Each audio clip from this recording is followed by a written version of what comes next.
Listen, do y'all remember College Hill? College Hill was a show that ran for 6 seasons on BET. Tracy and Babyface Edmonds produced this show, and its premise was to document the lives of college students who attended HBCUs for 2 months. This series followed their social, romantic, and academic lives, providing a well-rounded view. I loved College Hill, and there was one season in particular that sticks out for me, and that is season 4, Virgin Islands. Most people remember this season due to the fight between the two castmates, Krystal and Vanessa, but overall, this season was pretty wild. But with all this being said, I've watched this season all over again, and child, I have thoughts and changed perspectives. So without further ado, let's get into it.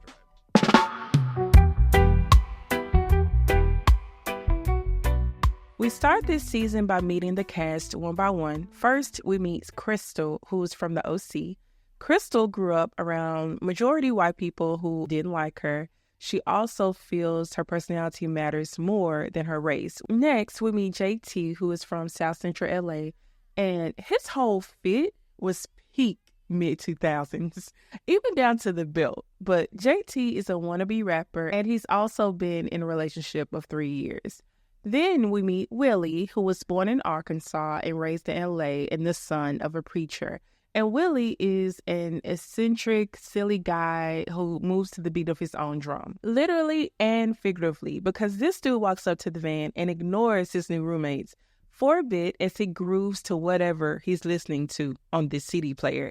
Willie already considers himself the main character. The show is about me. I look at it as Willie and the cast of College Hill. Krystal, JT, and Willie are the first to make it to the house, and of course they are pretty excited about their new digs for the next few months. Then we start meeting the Islanders. So first we meet Andres, who's from St. Croix, but was raised in the Virgin Islands and the States. He's a laid-back cutie. Next, we meet Vanessa, who is also from St. Croix. Vanessa is all about a good time, and she's very passionate. Then we meet Devon, aka Cheeky, who is somewhat of a basketball star at his local university. Cheeky stands at 6'9", and you can tell that he enjoys getting into a little trouble. Last, we meet Idisha, who's from St. Thomas, and Idisha had body, okay? And she came prepared for this experience. Homegirl had about 10 suitcases. To sum up Idisha's personality, it girl. That's it. That's what it is. So the island crew makes it to the house and realizes they were not the first to get there. They are greeted by Krystal, who immediately comes up and introduces herself. And Krystal was very loud, very forward. Hey, who are you? And she's already loud and running to us like, hey, I'm Krystal. This quickly turns Vanessa off and makes her choose Idisha as her roommate because she suspects that Krystal may be a bit too much. Now, at first glance, Idisha is attracted to JT, and once JT sees Idisha, he starts talking about how this is the wrong time to be in a relationship. Dude instantly started plotting. JT is not the only one plotting on Idisha. Cheeky is feeling her too. But a few hours into this new experience, the house is already segregated. The Cali kids are grouped, and the island crew grouped together as well. Probably due to this being a new setting and people naturally gravitate to what they're familiar with. They also determine who's single in the group. Idisha, Cheeky, Willie, and Krystal are the single ones. The others have a boyfriend, girlfriend, or a situation. The final roommate hasn't arrived at this point, and everyone's speculating if they're going to be from the islands or from the States. And Krystal was already assuming the absolute worst. I don't know. I bet you that one last person is gonna throw it all off. The person that's coming, I bet you they're an instigator. Out of all the things you could assume, that's what this girl decides to come up with. Already bringing bad energy, but Fallon, the last roommate, arrives and she's from Cali as well. Andres already has his sights on her even though he has the boo. Tell me why JT is in his room putting up pics of his girl all over his bed.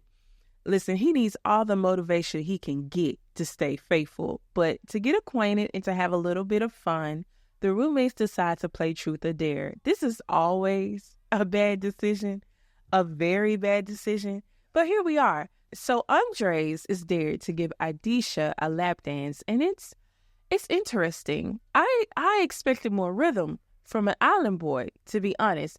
Cheeky was on a mission to get Fallon drunk, so he dared her to go into the pool naked, but she opted to take a shot. She wasn't going for that mess. Cheeky also dares to kiss Willie, which she does. Fallon dares Aisha to sit on Willie's face, which was probably a dream for him. She also dared Aisha to nibble on JT's ear, which she does. Of course she does. But before they could continue and things could go any further, JT's girlfriend calls and interrupts the fuckery. And y'all, he was trying his best to get off this phone. He's ducking and dodging all her questions. What you doing? Huh? What you doing? You said, what am I doing?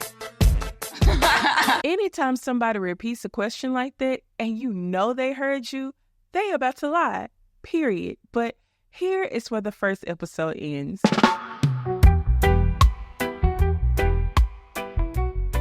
Episode 2 picks up where the last episode left off. The roommates are waiting for JT to get off the phone with his girlfriend. Aisha starts flashing him while he's on the phone, being real disrespectful. When he finally ends the call with his girlfriend, she starts back nibbling on his ear. And then we go to Vanessa's trifling dares. Honestly, we should have known then that this girl was going to be a problem, but Vanessa dares Krystal to stick her finger in her sugar bowl in front of everybody, but Krystal opted to go into the pool naked instead. Damn right, because why would you dare anyone to do that? She was doing slick shit from the very beginning. But while the guys were hyped to see a naked woman, Willie was pretty disappointed with the results. Why are you thinking cool? You about to see some booty? Hurt my feelings. You can't be black with no booty. In just a short time, the roommates have become aware of who likes who, and Aisha likes JT, and the feeling is mutual. She continues to flirt with him, whispering in his ear, and they even kiss. And after the fact, JT had the nerve to say this. I didn't want to tell her no, because I didn't want to be rude. Child, bye. What kind of excuse is that? And then Aisha wasn't any better. I was trying to be respectful of their relationship, but it didn't really work. Y'all both were plotting on each other from the very start. Be real. It's night one, and JT has already messed up. The news of this kiss spreads pretty fast around the house, and Vanessa tripped me out with her take. His girl shouldn't penalize him for his actions because he coming back home to her. Different area code, baby. Listen, Vanessa was not a girl's girl at all. And JT is around here freaking out about his relationship's fate after the fact. And I know if I go home, my girl gonna kill me, so I don't... And Andres had the nerve to try and make up excuses for him. But no, don't even. Dude been plotting. And these dudes have a whole separate conversation about Aisha's ass. One big bang, a supernova bang. States how Aisha seems to feel bad, but knows this will happen again between her and JT. And JT starts talking about how he should have came to the island single. He wasted no time calling his girlfriend and telling her what happened. Make no mistake, he didn't do this because he felt guilty. He did this in hopes that she would break up with him and he could continue to do what he wanted. And then he had the nerve to ask her this. You really mad at me, or you just mad at me? I'm glad that we didn't hear her on the other end. No need for her to be more embarrassed by this man. And then JT does what a lot of cheaters do, bring God into it. I need to rest. Think about God, church, I'll be good. Dude was not thinking about his faith earlier. Let's let God handle bigger issues. Ain't nobody got time to clean up the messes that your free will caused. But the first day of classes began, and Krystal was nervous and worried about not being accepted or possibly offending someone without knowing, which was a healthy fear. I always wanted to know, were these real classes they went to? Did they actually receive credit? And what if the classes available weren't aligned with their major? I don't know. But Willie was not excited about going to class because he just wanted to chill at the house. And I don't blame him. Krystal's judgmental side comes out when she says the locals don't care how they look because they go to class in their sandals and hair wraps. And where she's from, she feels people put more effort into what they wear and how they present themselves. Krystal at this point appears to be shallow and stuck up. Everything she swore she wasn't. And it gets worse in later episodes. Later on that night, the roommates decide to hit the club. While they're on the way to the club, the island crew gives the stateside crew a crash course in their club etiquette. The most important rule being ask before you get behind a girl and grind on her. Now, I would think this was a universal rule, but they are young, so they probably don't know or haven't thought about that. So they go to this reggae club, and baby, they had a time. Especially Vanessa. Fallon was sitting on the sideline just vibing. Already there are vibes between Fallon and Andres, even though Andres has a girl. He's going to end up like JT. Vanessa brings up how she's excited that her boyfriend is coming to visit next month, which makes Aisha frustrated since she wants someone to hunch on. And then this conversation shifts to sex toys and the need for endless batteries. I have batteries and I have a toy. Unless somebody want to help me out. Now, Vanessa is super drunk after the club. Too drunk. She drunk calls her boyfriend, saying the craziest things, and throws up on the floor. And then she had the nerve to continue to talk shit while her whole guts were spilled on the floor. Like, girl, first, clean this floor, and then go get yourself together. But Vanessa wasn't the only drunk one. Andres is coming in second. He's just roaming all through the house, and Vanessa wasn't done. Her ass drunk calls her man again and gives him threats. I love you, you don't know I love you, and I respect your mother. You better not cheat on me, cause I'll you and a up. Soon after, her ass falls asleep, butt naked in the chair, and Andres falls asleep on the bathroom floor, of all places. And that's the end of episode 2.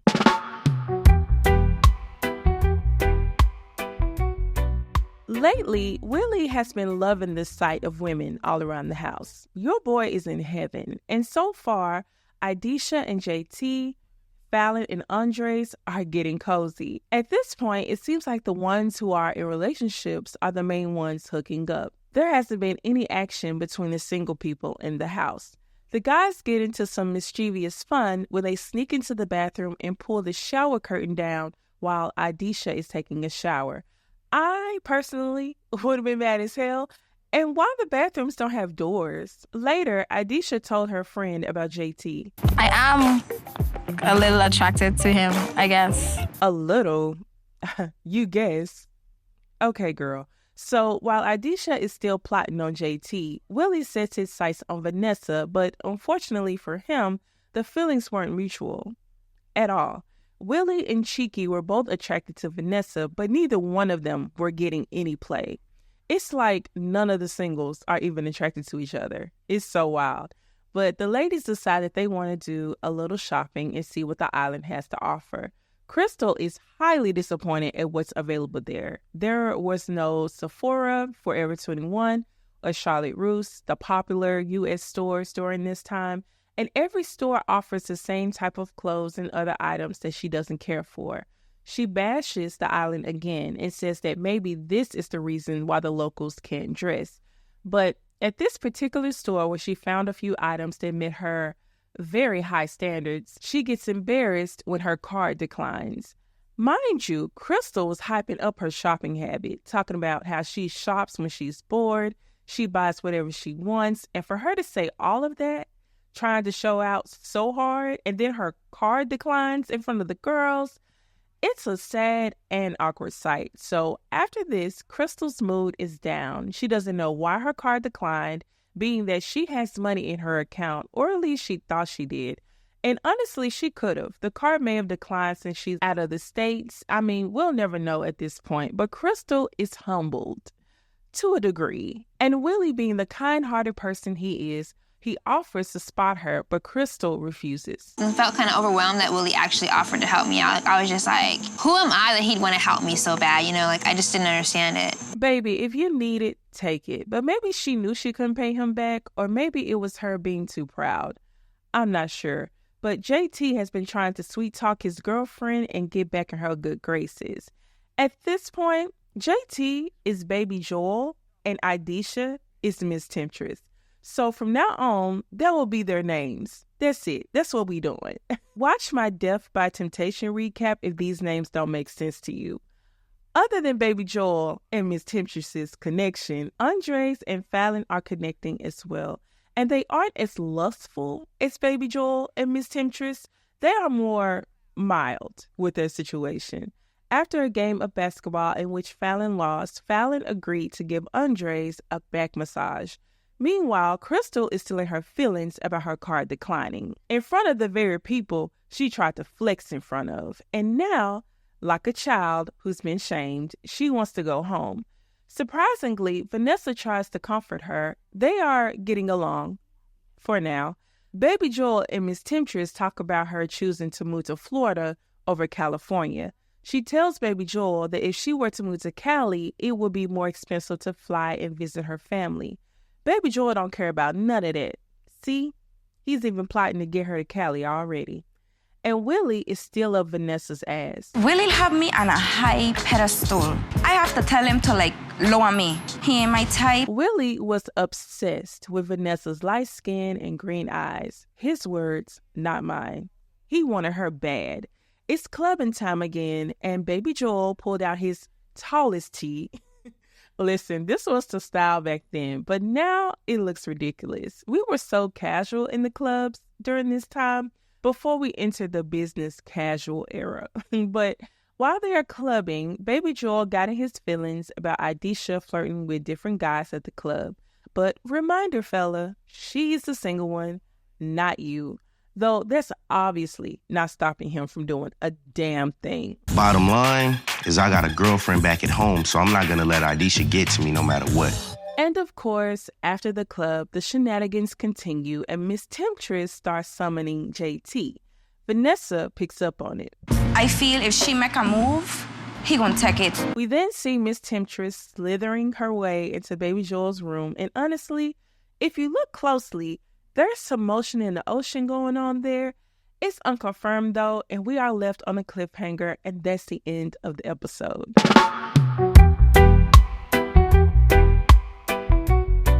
So, this episode opens up to Krystal and Willie giving us a recap on Temptress and Baby Joel. Now, it's not confirmed if they went all the way, but apparently they got close enough. Andres walked by their bed as they were doing whatever they were doing and decided to leave a condom for them. Because, safe sex is the best sex. We'll get back to them later. By the next morning, Krystal is doing what she does best, complaining to her mama, looking for sympathy, and her mama had none. How are you an outsider? Yeah, but I'm from Orange County. Here. Stop. First of all, you know and I know that you are a major complainer. I don't care. And that needs to stop. No, it doesn't. The OC ain't got nothing to do with you being rude, constantly complaining, and annoying as hell. Her mom confirms that all she ever does is complain and also tells her that negativity feeds on itself. Back to Temptress and Baby Joel. So they finally wake up and Baby Joel notices a condom that's not his on the side of the bed. Now, he had the nerve to get mad about the prank. And here goes Temptress with her delusions. I was like, okay, I ain't gonna, try and mess up what they have, but it didn't really work. Girl, bye. So Baby Joel confronts Andres about the condom prank, and Andres tells him it could have been worse because their other roommates initially wanted to have the condom opened and pour something in it. That would have been a little too much, but while Baby Joel is trying to push blame onto Andres sets him straight. I put the condom there doesn't mean it's any different. Like, you and Idisha were sleeping in bed together anyway. So she would have seen that. Baby Joel was trying to place the blame on everybody but himself. You are in a relationship, bro, and you were just in bed with another girl. Like, what are you doing? Now, Fallon confronts Baby Joel and basically interrogates him, asking him what's going on between him and Temptress and wondering what's running through her mind since she knows Baby Joel has a girl. Lust is going through her mind, through both their minds, actually. And Baby Joel is losing this battle with temptation. JT has only known Idisha for 2 weeks, and he's known his girlfriend for 3 years. It's just really messed up. And what's so funny about this was that Baby Joel stayed trying to place the blame on Temptress, talking about how Temptress is sweating him. But his simple ass is always giving in, so really, it's your fault too. Anyway, Krystal, Fallon, and Vanessa go off to get their nails done. It's more expensive to get your nails done on the island than in the States, and you already know Krystal was over it and started complaining. Her constant complaining was getting on Vanessa's last nerve, and honestly, Krystal never failed to kill the vibe. But what was really funny to me was the fact that Krystal was only able to get her toes done, while Vanessa was able to get her toes and nails done. Krystal loved to brag about how much she shopped and what she's able to buy in the States, but her ass was struggling in the islands. Krystal was low-key hating from outside the shop with her unmanicured hands. We go back to the house, and baby Joel is on the phone with his dad. He's telling his dad how he feels like he's being tested, and he feels like Satan is out to get him. I hate when people try to blame what they did willingly on Satan. It wasn't Satan, boo. It was your free will. It was you. You are out to get you. But his daddy gives him Bible verses to get him back on track and to strengthen his mind. They even talk about temptation and how to avoid it. You see why I call him Baby Joel. I mean, it just makes sense. And I might not keep calling him that throughout this review, but when I do, you'll understand why. Anyway, we go back to Krystal, Vanessa, and Fallon going out to eat after getting their nails done, and Vanessa made some really good points about Krystal. Why you want to go and still eat at a restaurant and you don't have no money? That's what I want to know. And Krystal complains about only being able to eat soup, while Vanessa was just fine with her whole meal. Again, Krystal talks so much stuff, but the Islanders are fine. They are here living. Vanessa peeps game, though. She mentions how most people who try to act rich are usually broke. And when it comes to Krystal, that theory was very correct. Later on at the house, baby Joel makes burgers for himself using the same ground beef the girls plan to use for spaghetti. This boy used a 6-pound package of ground beef to make 3 burgers. Dude was way out of pocket. He could have done so much more with that ground beef. And the girls were pissed, especially Krystal, because she was looking forward to this spaghetti since all she had was soup. Poor little rich girl was hungry. She and baby Joel go back and forth along with Fallon about the ground beef, and baby Joel blurts out that Krystal complains a lot, and that's why nobody liked her. And it's confirmed with a montage. Why can't I complain about what I want to complain about? They crazy on the islands. Them prices. $2. I'm leaving $1. I ain't balling. And that's the end of the episode.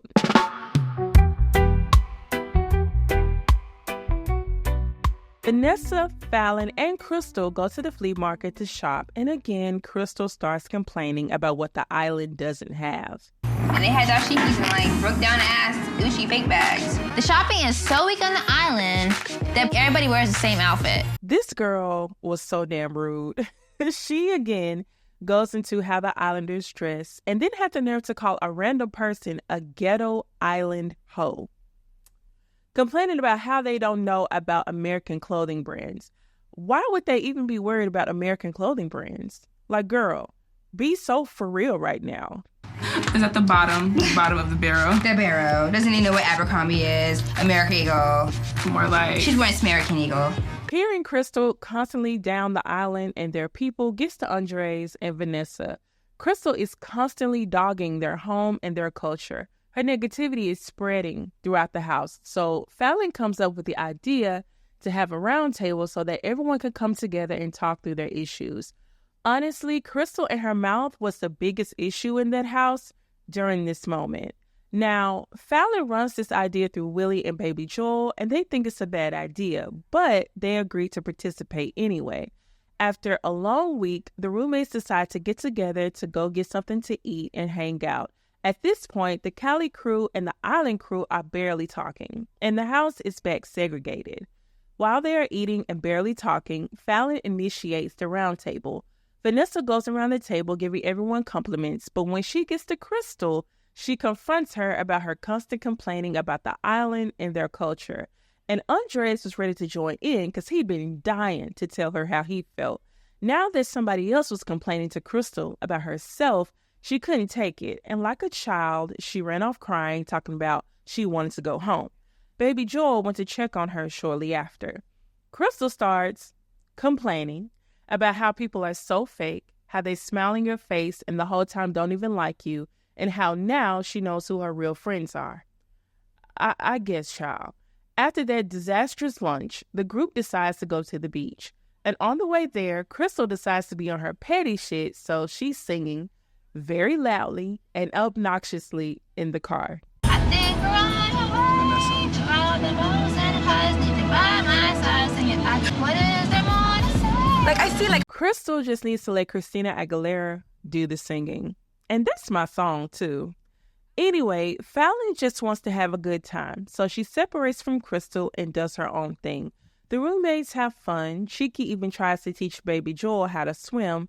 It's a struggle, but hey, it was a good time. Later that night, Krystal is complaining again about the roommate who's fake and how she knows who really has her back.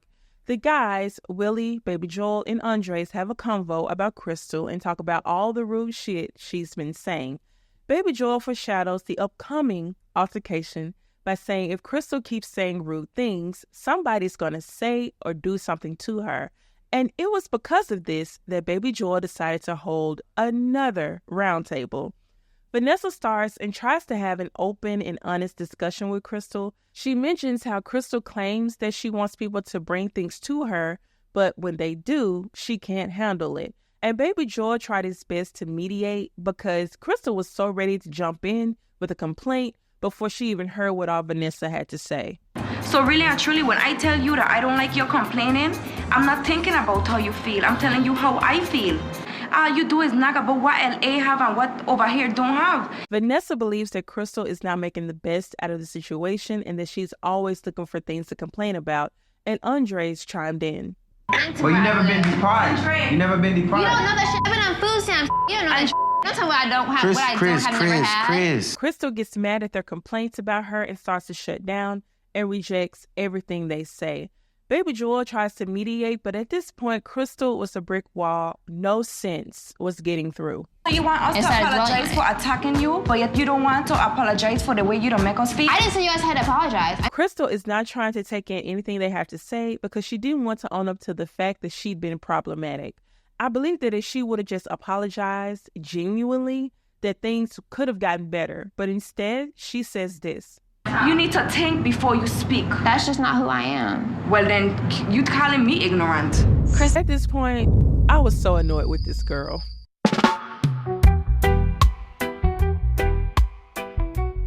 Vanessa questions JT about how he feels about the island. She wanted to see if he and the others in the Cali crew felt the same way as Krystal. Meanwhile, Krystal is still, complaining, per usual. I miss everything about home. I miss the congested traffic. I miss the money. I miss good-looking people. Yes, I said it, good-looking people. With all the drama going on in the house, Vanessa, Idisha, and their friend Tamara go out to eat and talk about the Cali kids and what's going on in the house. Again, Krystal is home complaining. You know what I realized? This is not a vacation spot.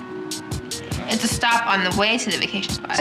Listen, this girl was exhausting. Willie still has his eyes set on Vanessa, but it's clear that she loves her boyfriend, so Willie eventually respects it and leaves it alone. He then sets his sights on Krystal. He just wants some action at this point.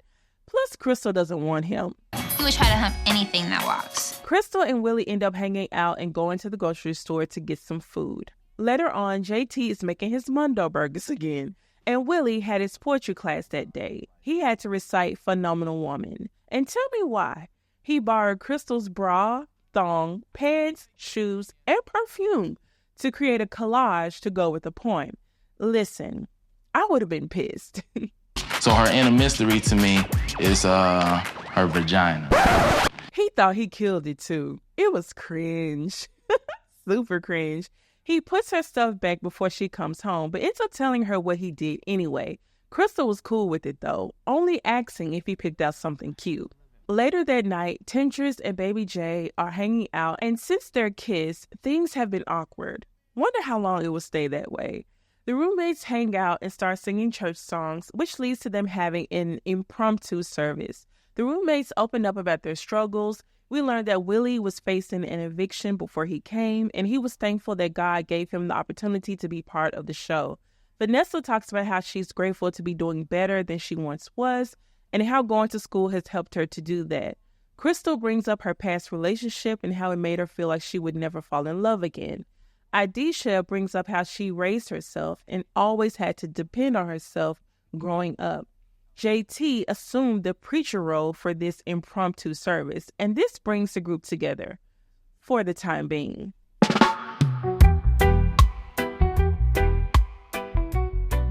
Krystal calls her friend from back home and complains to them. She feels separated from everyone, and her friend tries to lift her spirits and offer good advice that she listens to. Temporarily, Krystal decides to cook for the roommates as a way to bring the group together and apologize without apologizing, if you know what I mean. Vanessa doesn't fall for it, though. Let me cook dinner to make amends. And it's not necessarily it's from the goodness of her heart. It's just to get her in. Later that night, the group has a game night, and they decide to play Twister. Andres recognizes that Krystal is putting forth more effort, so he's willing to try and give her grace. But Vanessa was not convinced. I think at this point, Vanessa has seen all she needed to see, and that was it. Meanwhile, Baby J remembers he has a girlfriend and calls her. All right, well, I ain't gonna be able to be on the phone too long. Why? Because I gotta get dressed. We going out tonight. How you gonna call somebody and within seconds of the phone call tell them, I'm not gonna be on the phone long? Why did you even call her? He intentionally starts an argument with her and tells her that he's doubting their relationship. You hear me talking now? I said I see where this whole relationship is about to go. Where? Down the drain. Again, he wants her to break up with him so bad so that he's not the bad guy and that he doesn't technically cheat on her. JT was so trash for this, but he opts out of going to the club with the rest of the roommates to save his relationship for another day. He even calls on the Lord after manipulating his poor girlfriend. The audacity. But the prayers don't work, or he just didn't want to listen to the truth. Who knows? But he's still confused about what to do about his girlfriend. So who does he go to get some advice about his relationship? Child, you already know who. And I don't know if I want to be with her or if I don't. So I felt I should go get a female opinion, and the only one I trusted in the house was Idisha. Out of all the people you could have went to, you went to the one you wanted to smash. This dude can't be serious. Meanwhile, Vanessa has entered her petty era. While on the phone with her boo, someone calls on the other line for Krystal, and instead of letting Krystal know, she declines the call and refuses to tell her. Vanessa doesn't mess with Krystal at all at this point. Later on, Idisha and JT were talking to each other, reading relationship books and things. How ironic. It's here where we find out their signs, Scorpio and Taurus. Listen, this explains so much. JT calls his girl again, attempts to start a fight, and then refuses to apologize. Am I gonna apologize? Yes. Not for you acting stupid, no. Look how you called me. You didn't even ask me how I was doing. He is almost begging for this girl to leave him, and she knows it too. She already knows that he wants it out so that he can do what he wants in peace. At this point, it really doesn't matter because he's been cheating this whole time. This would be my last night arguing with you. I kind of warned her yesterday, if you hang up in my face, that means we completely done. This time, JT finally gets what he wants, and he's officially single, and Vanessa delivers the good news to Idisha. So now, ladies, the world, yes, I'm officially single. Listen, JT couldn't wait. This is what he's been waiting for, okay? Vanessa is so over Krystal to the point that she's written a song about her. If nothing else, this revealed Vanessa's deranged side. I'ma cut you into pieces, bury you under trees, and make sure your body will never be seen again. Did she just say cut somebody and put them in a body bag? Krystal can pretty much sense that this song is about her, but she doesn't confront Vanessa about it. Yet.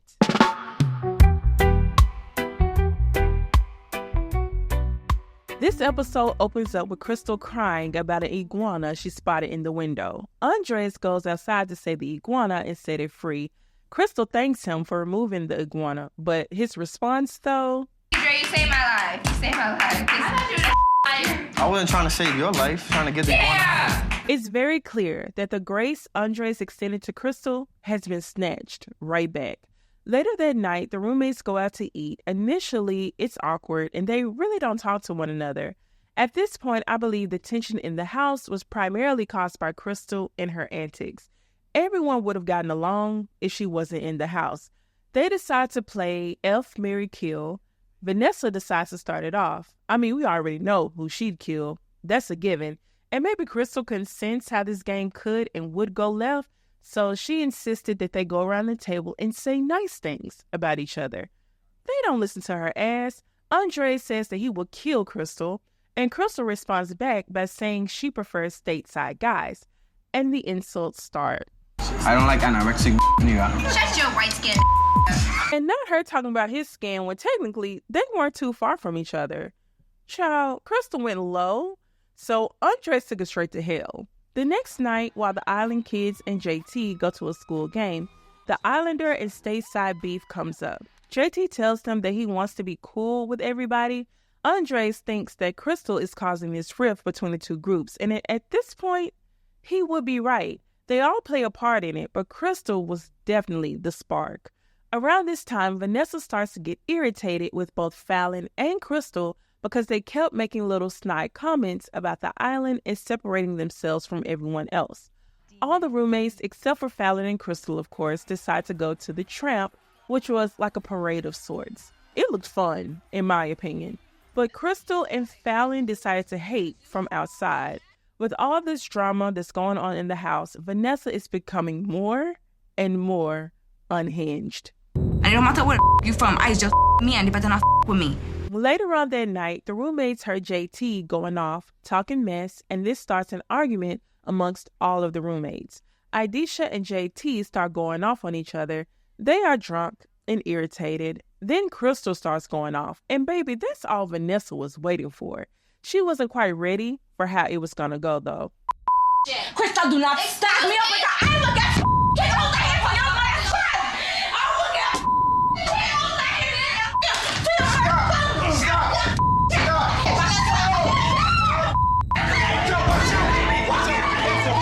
I remember watching this scene for the first time and my mouth dropped to the floor.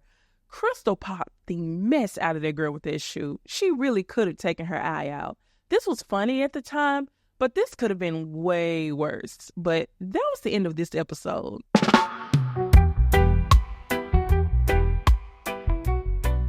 The next episode starts off with a recap of the fight. We hear JT's perspective as he gives Cheeky the details. Krystal tells him her side of the fight as well, how she tried to walk away, not wanting to fight Vanessa, but Vanessa didn't give her a choice.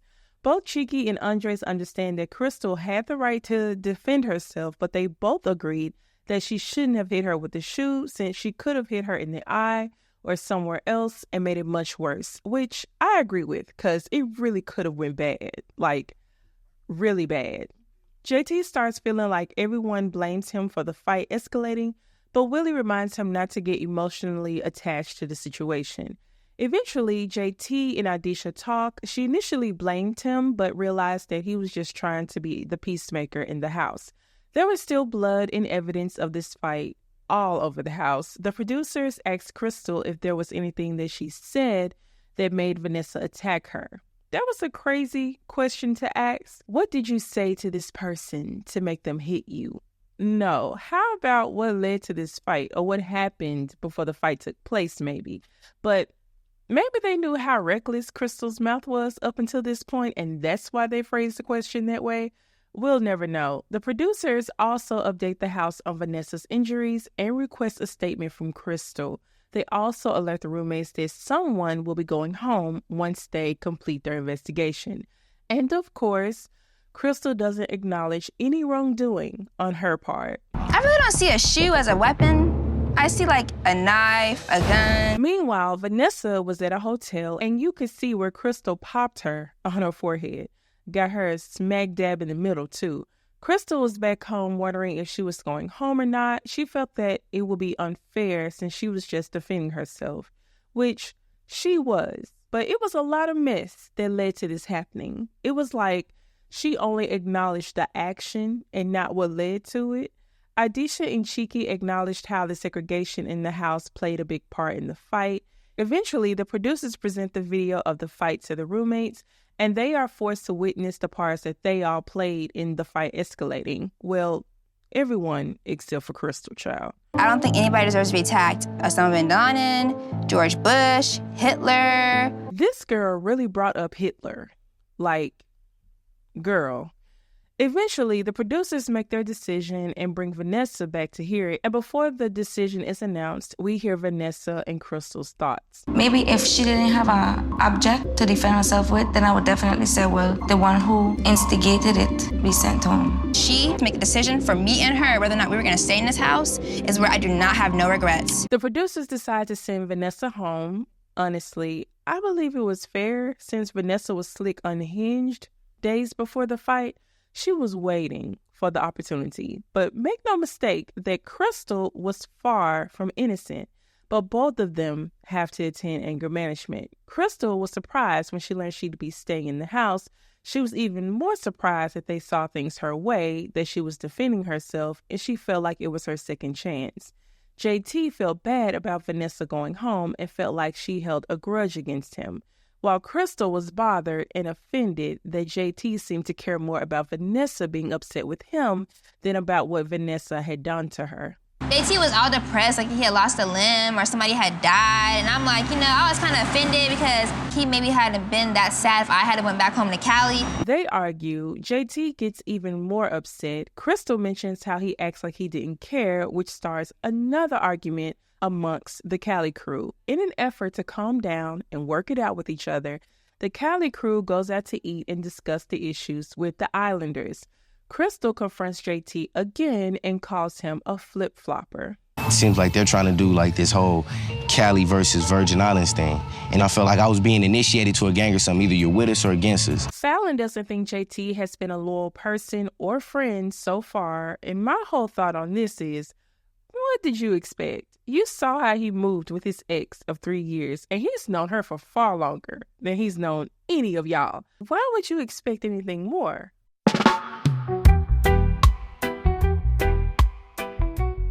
This episode opens up with JT and Willie. Willie calls out JT about his habit of switching up and playing both sides. And as they are talking, Andres is in the kitchen and can hear their entire conversation. This is coming back up later. JT thinks everything is cool between him and the island crew and would like to keep it that way. Willie doesn't see it for the island crew at that moment and tells JT they don't have his back. But this is what threw me. Willie had the nerve to say that Aidisha messed up JT's relationship. Sir, they both did, willingly. We get a small update on Vanessa. She's staying on campus now after being kicked out of the house. JT and Fallon start to get closer. Aidisha notices and starts getting jealous, though she wasn't going to admit it. My man, I has woman, and right now I really don't care what he do. We catch up with Vanessa as she goes to anger management. She discusses the fight and admits that she was irritated by Krystal and took her constant complaints about the island personally. Back at the house, there was a big box waiting for the roommates. This box contained the good news that they were going on a weekend trip to Miami, and Cheeky was excited. Damn, I got ex-girlfriend in Miami. Alan and JT continue to get closer. They even sleep in the same bed together that night. They didn't hook up though, or at least we don't see it. We fast forward to the roommates arriving in Miami. Fallon had intentions of hooking up with JT. The roommates decided to hit the Miami club scene and everyone had a good time. Meanwhile, back on the island, Vanessa was in her feels. She resented Krystal and felt like she was being punished for responding to Krystal's pettiness and constant complaints. Again, they both played a part in their issues escalating, but Vanessa was kind of unhinged. Dumb is able to do everything that she never even appreciated in the first place. And me, who was not taking everything for granted, is being... Fallon's goal of hooking up with JT doesn't quite work out. Baby, JT hopped right back to Aidisha the next morning, and Andres was confused, especially since Aidisha talked so much shit about him and the Cali crew. That two-face up in that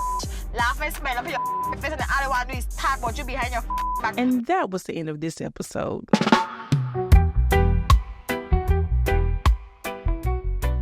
It's the group's first full day in Miami. We rewind to Andres walking into Aisha's room and seeing her laid up with JT. This news made its way to Fallon, who didn't care for JT's switch up. I felt like that was very disrespectful. It was very immature. Honestly, we have to acknowledge that she expected all this loyalty from someone who repeatedly and intentionally did his girlfriend dirty. So this behavior kind of tracks. The roommates decided to have a little fun and play paintball. Everyone participates except for Fallon, who was still mad at JT. This was the perfect opportunity to let out those feelings, but her decision. And naturally, it was the Cali crew versus the Island crew, but JT ends up gunning everybody down and celebrates his win with a Cuban cigar. Later that night, the roommates hit the clubs and Fallon was still in those feelings. Fallon's upset because JT's just being fake and she's taking it more to the heart because I think she actually cares more than I do. Again, I don't know why homegirl was so surprised at this switch up, but okay. Fallon eventually confronts him about his wishy-washy ways. JT brings up how he would like to forgive and forget, even bringing up the Bible to justify his behavior, something he always seemed to do. But Fallon couldn't quite get over how he talked so much mess about Aisha. Granted, Aisha talked mess about him too, but after that, he went and laid up with her like he never said anything. I feel like JT and me were getting, relatively close, and I just feel like he owed more to me as far as being honest and being real. JT doesn't take Fallon's comments seriously. He thinks she's just being a hater, and honestly, there was some jealousy there. But she did make some great points. When she asked him how they should hold him accountable for his flip-flop behavior, he told her to simply pray for him. Later that night, when Fallon got home, she talked to Krystal about the convo she had with JT, and Krystal was lost because what did Fallon expect at this point? He showed her who he was so many times before. It was finally time to go back to the islands. Fallon carried her irritation with JT home from Miami. She was still bothered. Meanwhile, Andres was irritated at how Krystal and Fallon hid the Capri Suns and other snacks from the roommates. Now, Krystal and Fallon hid them because the other roommates kept eating and drinking them all up. My question was, were these items that Krystal and Fallon purchased for themselves, or were these items that were purchased for the whole house? But Krystal was over the battle for the snacks. Oh, I have no problems eating my good candy yams, my fried chicken, everything in front of them because, they're grown adults too. I'm not their mother, I'm not their sister, I'm not their girlfriend. Krystal and Fallon continue the petty by cooking for themselves and not the other roommates. Mind you, Fallon and Krystal made meals. It wasn't hot dogs or noodles. They had soul food type of meals. Nobody really cooked but them, now that I think about it. And honestly, I wouldn't want to cook for the whole house every time either. I know one of the island kids could have hooked something up once or twice, okay? But JT gets so mad about this that he calls his mom to complain. He even threatened to throw their food away.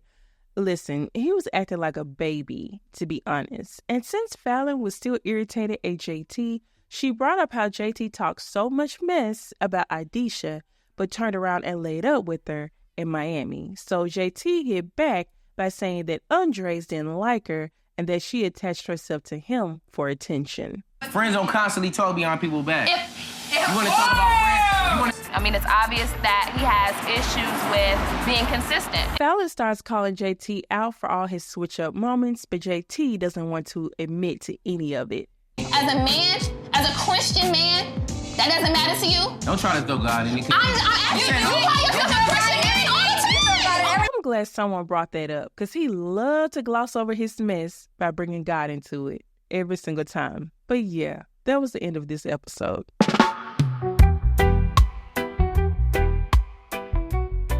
Krystal continues to hang with Fallon and support her after the fight with JT. As they talk, JT confides in Willie about Fallon and Krystal.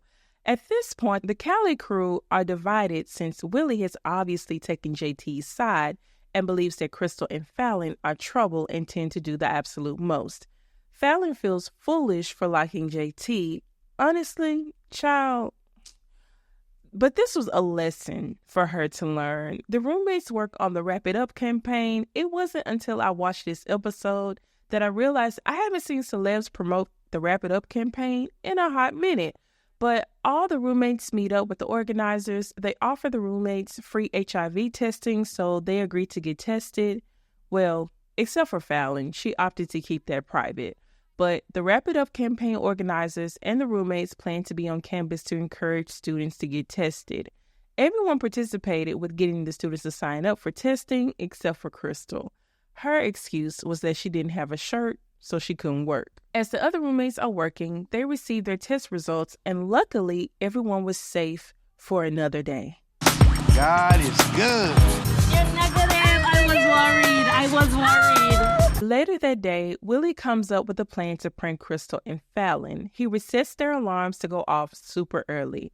Needless to say, Fallon and Krystal were pissed when they were startled awake at 4 in the morning. So to retaliate, Krystal took JT's watch and left the house. And you already know JT was pissed about it. And he took it further than where it needed to go. We'll get back to this. Krystal went to anger management and met with her counselor. Now that I look at it, I don't think Krystal had anger issues, but she did have issues with compromising and social awareness, maybe? Is that the word I'm looking for? She was insensitive for sure. She continues to take zero responsibility for the part she played in the fight with Vanessa.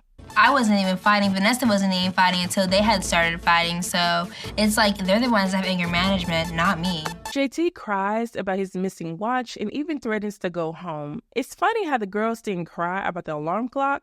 They just got even and went on about their day. Krystal and Fallon took it to a whole new level. I'm not gonna let JT leave because then they would have won. Willie tries to convince him to stay, but child, he won't go anywhere. He takes things too far yet again by getting Krystal's MAC makeup box, breaks it open, and throws away most of her MAC makeup in the trash. Now, MAC has always been pricey, but this is 2007. Wasn't nobody going to MAC and buying up the store back then. It took years to build a collection. When Krystal finally gets home, Fallon tells her about her case, and she had to dig through the trash to get her makeup. Surprisingly, she didn't go off or cause a scene. She simply placed his watch back on his nightstand. Despite doing this without drama, JT still wasn't happy. Yeah, I'm just thinking, like, at that point, man, like, Krystal, is something that's really wrong with that girl.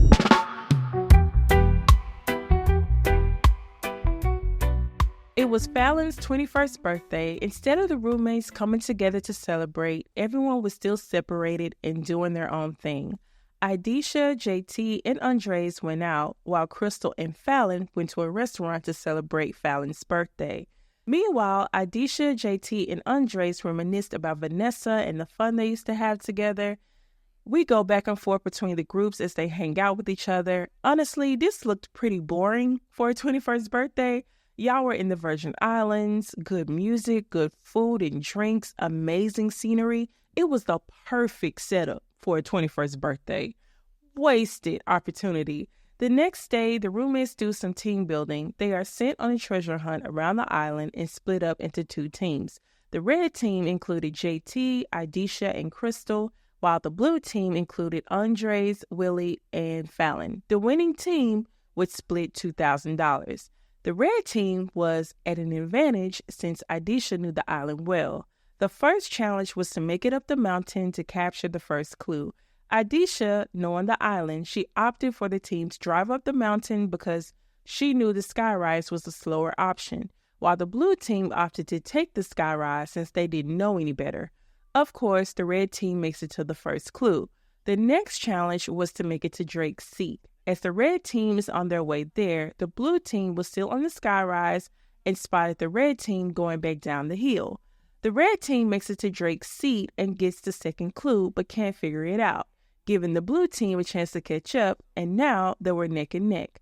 So both teams make it to the final place, Maho Beach, to find the treasure. There were two shovels placed in an X on the sand, so the two teams dug in that area, but found nothing at first, until JT and Idisha decided to dig around the area and hit something solid in the sand. To distract the other team while they dug it up, JT instructs Krystal to argue with him. The blue team hears them arguing, but doesn't think anything of it. They've pretty much given up at this point. So the red team finally digs up the treasure and they win the $2,000. And this is when Krystal should have asked JT to pay for her broken makeup box. I'm just saying. The game forced the two groups to work together and eased the tension in the house for a moment. Later that night, the roommates threw a pool party. They invited about 50 people from school, including Vanessa, who Krystal wasn't happy to see. When I saw Vanessa come to the party, I was like, how rude. Whatever, I mean, she's not gonna stop my shine. Willie had found himself a love interest. Her name was Rachel. Cheeky started to complain about how everyone was at the pool party, but nobody was swimming. So he started to throw people in the pool, and nobody was safe, not even Willie. It went from a pool party to a dance party towards the end, and everyone had fun. It was the first drama-free night the roommates had in a while.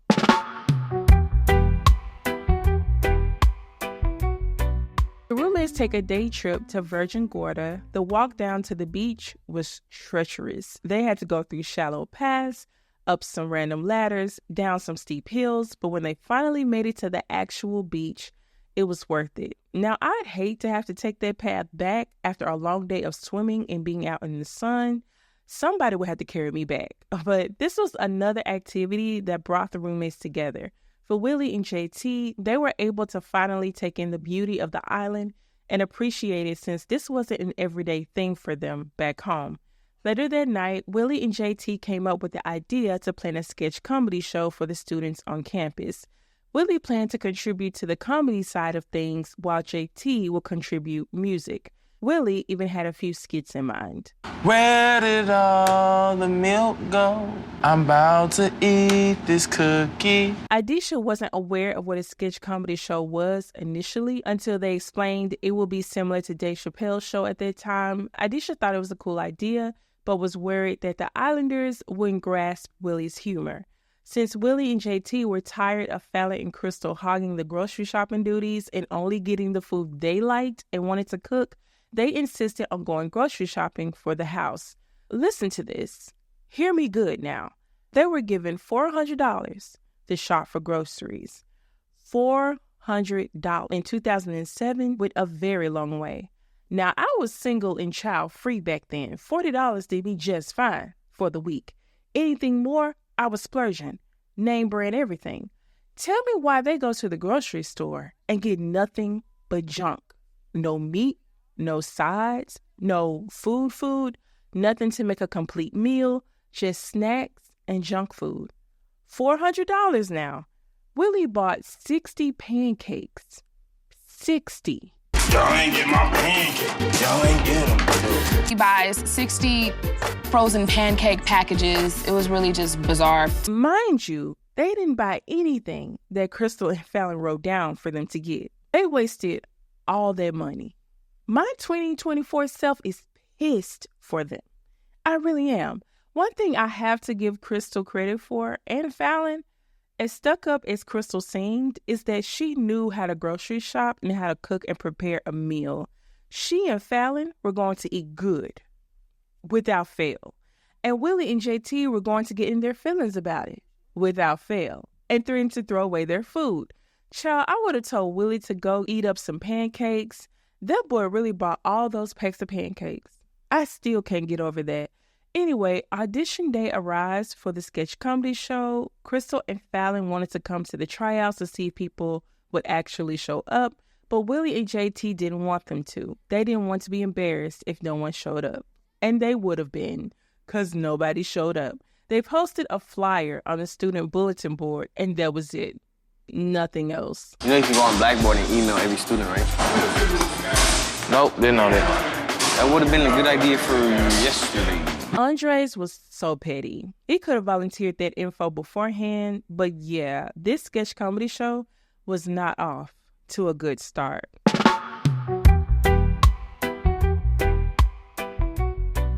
It didn't take long for the news about the failed auditions to get back to Krystal, Fallon, and Cheeky. And it's just funny because they made such a big deal about it, like it was about to be a sold-out American Idol audition, and nobody showed up. After talking with Willie and seeing how stressed out he was about the failed auditions, Aisha decided to help him out.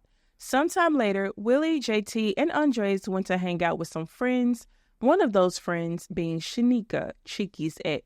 Everybody knew that Shanika was Cheeky's ex, but they didn't stop Andres from trying to flirt with her. So Dre's over there throwing kind of little sexual hints at Shanika, talking about how good he is at eating out.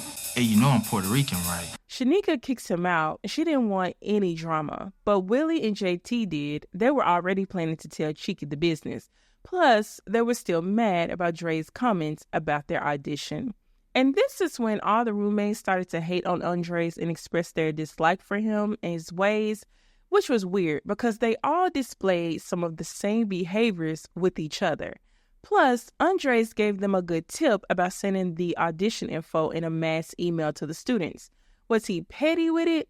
Yeah, but y'all clearly needed that advice. And then Aisha brought up how Andres told her that JT and Willie were talking mess about the island crew and how he's always running his mouth.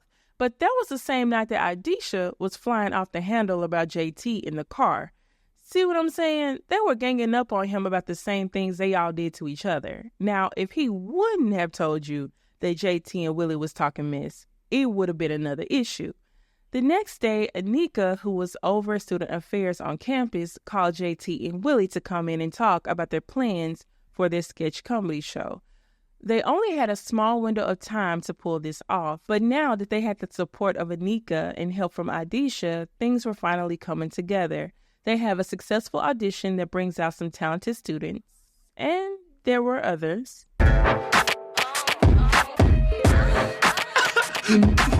As it gets closer to the day of their sketch comedy show, Willie and JT lean on their dads for advice and prayers to calm their jitters. Krystal and Fallon didn't believe their show would be good. They expected the worst. We're not expecting anything big when it comes to the show. It's probably gonna be whack. They also brought up Dre trying to get at Cheeky's ex and planned to tell him. Meanwhile, Andre's expectations for JT and Willie's show was also low. He still showed up to find out if his expectations were right. Before the show starts, Willie, JT, and Aisha have to rework some things since some students didn't show up. But despite this, the show turned out great. They had a good turnout, and even Krystal and Fallon showed up to support them last minute. Willie and JT even acknowledged Aisha for her hard work in helping them to bring the show together. We fast forward to the last night the roommates will be eating dinner together. Everybody has a date, except for Dre. She's gonna bring Shaniqua, JT's gonna bring Eliza, and Dre's gonna bring... Ha! Dre ain't bringing nobody. Turns out Dre's date told Willie earlier in the day that she was going to make an excuse to get out of their date. Mind you, JT and Willie had already invited Shanika to be messy. Shanika had already told Cheeky about Andres, though. He is too, and he would treat her better than how I treated her, you know what I'm saying? I felt like this man ain't even a friend to me, man, you know what I mean? I'd feel like betrayed, you check? Everybody heads off to dinner except for Dre, since he didn't have a date. At the dinner, the roommates dedicate a toast to him. To a man who does nothing. Little nasty bastard. Today, we don't have a Dre. Mister, I don't wash up after anybody else but myself. I wish him God bless. I guess they found somebody to hate more than they hated each other for the majority of this season. And maybe they shouldn't have counted him out so fast, because Andres gets a last-minute date and makes his way to the dinner with Vanessa.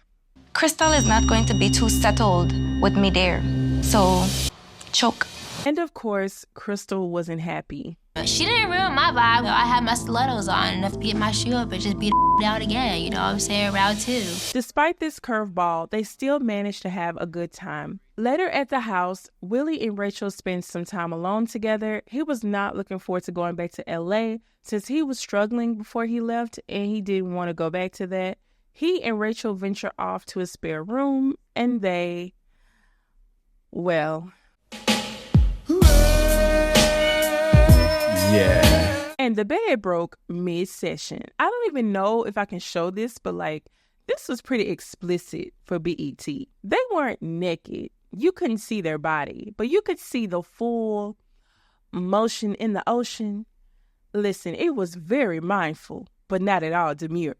The next morning, as the roommates prepared to leave, They bring up their favorite moments and share what this experience taught them. They all pack up and say goodbye to each other, and JT reminisces about Aisha and their time together.